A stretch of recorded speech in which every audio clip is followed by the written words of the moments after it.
మర్చిపోయిన కళలను మళ్ళీ జీవం పోస్తుంది మన ఎన్డీఏ ప్రభుత్వం లేపాక్షి ద్వారా అని కూడా మీకు అందరికీ తెలియజేస్తున్నాను.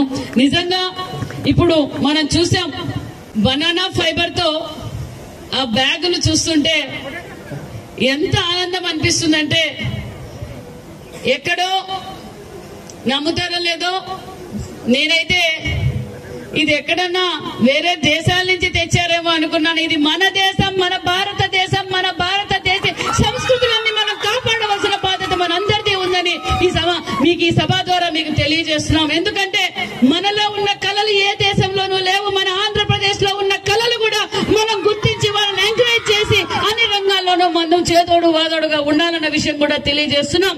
ఏదైతే ముఖ్యమంత్రి చంద్రబాబు నాయుడు గారు స్వర్ణాంధ్రప్రదేశ్ అంటున్నారో, విజనరీ 2047 అన్నారో, అన్నిటికీ మనం కూడా చేదోడు వాదోడుగా ఉండాలనేదే మా అందరి సంకల్పం.